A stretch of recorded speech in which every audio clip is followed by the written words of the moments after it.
It's Halloween and everyone's doing their spooky stuff. For me, it's the real life stories that scare me. Now, I'm a fan of Dr. Jekyll and Mr. Hyde, so of course I've heard the story of Horace Wells, who is often called the real Jekyll and Hyde. Horace Wells was a man who pioneered the use of laughing gas in dentistry. A demonstration performed by a traveling lecturer inspired Wells to test it on himself. That always ends well.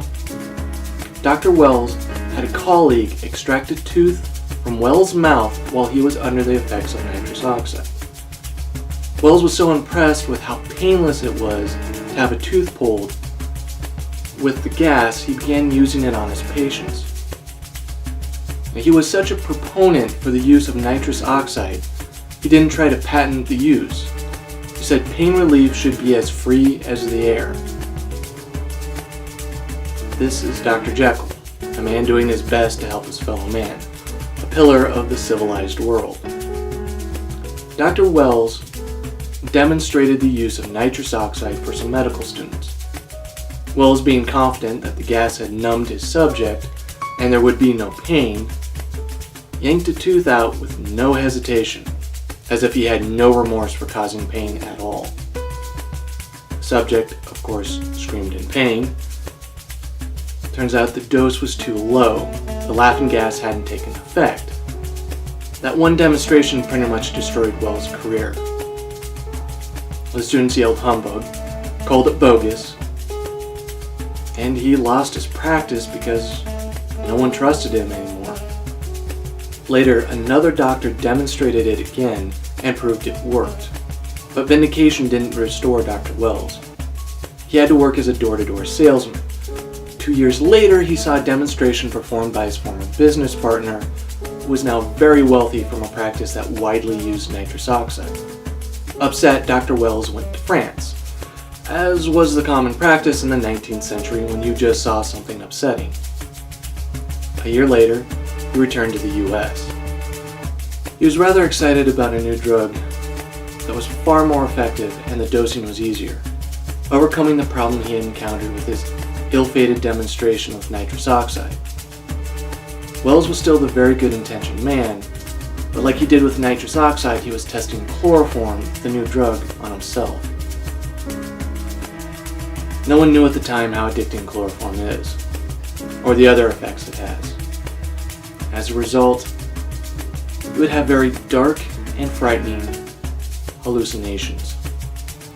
One night, shortly after testing the new drug on himself, he ran out into the street and splashed acid on the first two people that approached him. And this was Mr. Hyde, the brutal counterpart to Dr. Jekyll.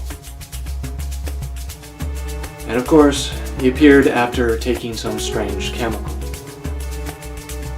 Dr. Wells doesn't remember what he did while under the effects of chloroform. Wells is put into jail, the Tombs in New York. When he's told that he attacked two women with acid, the idea that he had gone out and hurt someone for no conceivable reason just destroys him. This was a guy that had been so vocal about using pain-relieving drugs that his effort to remove pain from medical and dental surgery turned him into a monster. He felt the weight of what he's done even though he doesn't remember anything about that night. Dr. Wells is given a chance to go home and wash up before seeing a judge. He takes another large dose of chloroform and slits his artery in his leg. He bled out in his apartment before the guards escorting him even knew anything was wrong. He died January 24th, 1842. Many people attribute Wells as being the inspiration of the story of Jekyll and Hyde. Robert Louis Stevenson was born 2 years after Wells died, and the book was first published 36 years later, so it's highly unlikely.